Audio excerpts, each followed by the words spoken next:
Magandang araw mga kapuso, mga kapanapanabik na ganap, dito lamang po sa Born to Shine.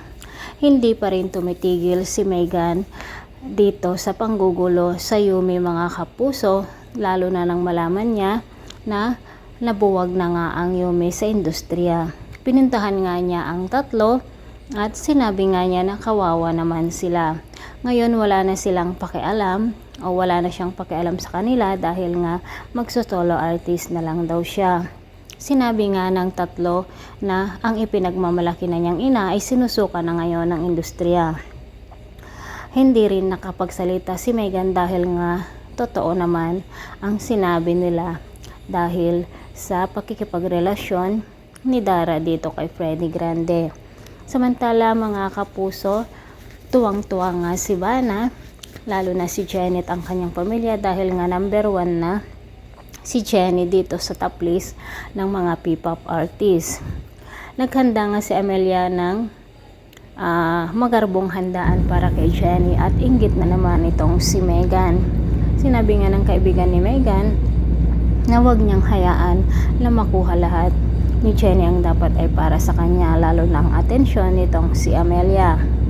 Hindi matanggap ni Dara ang sinabi nitong si Monica na tineterminate na nila si Dara dito sa Astra M. Nung akmang manggulo si Dara dito sa show ni Jenny, nakita siya ng mga tao at ang mga tao nga ang nagpalayas sa kanya dito mga kapuso, at kung ano ang ginawa ni Dara noon kay Minchi ay ganun din ang ginawa ngayon ni Minchi kay Dara. O diba, sabi nga nila, ang gulong ay hindi laging nasa taas. Ganito na ngayon ang nangyayari dito kay Dara. Dahil nga dito sa nangyari kay Dara ay wala na rin tatanggap sa kanya. Wala namang choice si Megan kundi bumalik sa Astra M at nakiusap nga si Amelia na tanggapin muli nila itong si Megan.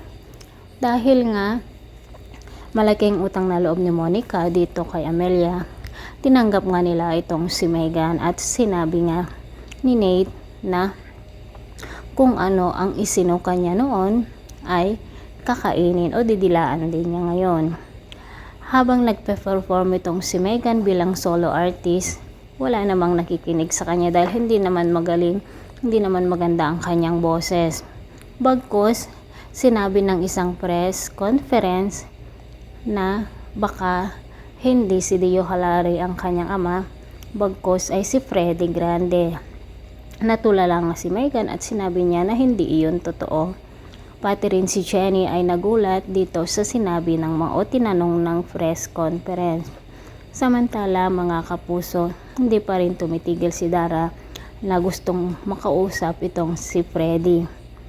Ngunit nandoon naman si Vanna at sinabi nga niya na baka nakakaistorbo siya dito sa usapin ng dalawa.